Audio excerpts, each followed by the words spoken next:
Hi students, आज हम आप लोगों से डिस्कस करेंगे कि सीए फाइनल एएफएम पेपर जो नवंबर 24 का है उसका सोर्स क्या है।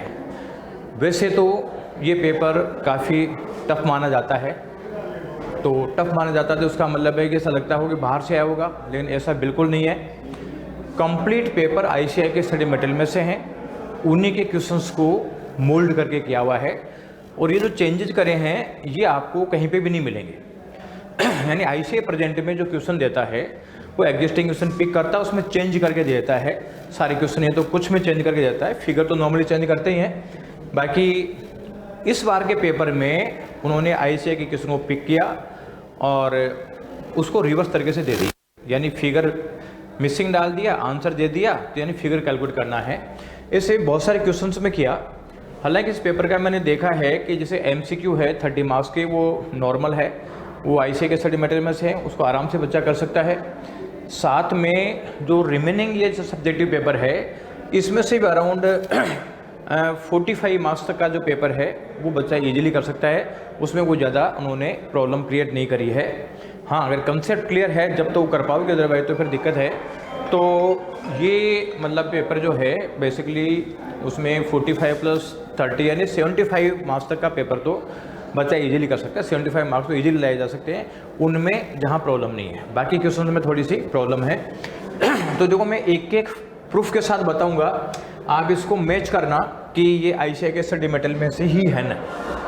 हालांकि ये मत सोचना कि एज इट इज मिलेगा, किसी ने फिगर चेंज करे हुए हैं या किसी में रिवर्स किया हुआ है तो वहाँ पे फिगर को मिसिंग करके आंसर दे रखा है। लेकिन है आईसीएआई के स्टडी मटेरियल के, अगर आईसीएआई के स्टडी मटेरियल के 4-5 बार पढ़े हुए हैं तो ये क्वेश्चन करने में दिक्कत नहीं आएगी।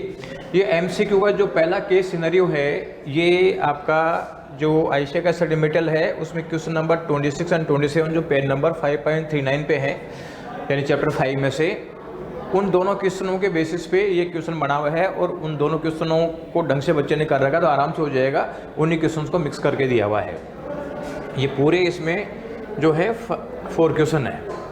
केस सिनेरियो 2 है, ये मर्जर एक्विजिशन का है। तो आईसीएआई का क्वेश्चन नंबर 6 है, पेज नंबर 14.32 पे, यानी चैप्टर 14 का। अगर बच्चे ने ये क्वेश्चन ढंग से कर रखा है तो ये क्वेश्चन आराम से उसका हो जाएगा। तो इसमें आपकी टोटल नंबर ऑफ क्वेश्चन 3 हैं।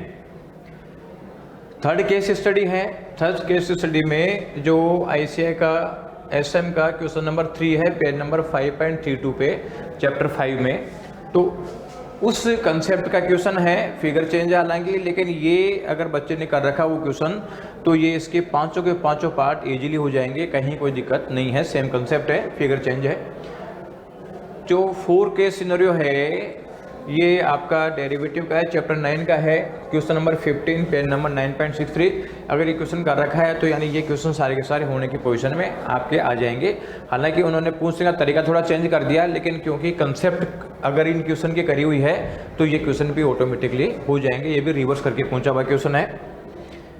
तो ये तो हो गया आपका एमसीक्यू। अब सब्जेक्टिव की बात करें तो क्वेश्चन नंबर 1 है, ये question number 1 basically chapter number 6 का है। जो क्वेश्चन नंबर 42 है, पेज नंबर 6.79 पेज नंबर पे, उसके बेसिस पे है। वहाँ पे इन्होंने पूछा हुआ है कि साहब ये अबो स्टोक और वैल्यूड अंडर वैल्यूड है। वहाँ पे उन्होंने पूछा कि आप जेनसन्स अल्फा बताओ। तो जेनसन्स अल्फा कैलकुलेट करते हैं और वो पॉजिटिव होता है। तो उसके बेसिस पे अपन ये बता सकते हैं कि अंडर वैल्यूड है या ओवर वैल्यूड है उसके हिसाब से। तो उसका क्वेश्चन है, थोड़ा सा नाम चेंज करके दे रखा है उन्होंने। इसका जो बी पार्ट है ये आपका चैप्टर नंबर 5 का इलस्ट्रेशन 5 है, पेज नंबर 9.42 पे है। उसी में इसने फिगर चेंज करके दिया हुआ है। इसका सी पार्ट है वो आईसीएसएम का चैप्टर नंबर जो 1 है, इसका चैप्टर नंबर 1.4 का पेज नंबर 1.4 पे थर्ड पॉइंट दे रखा है, उसका क्वेश्चन है ये।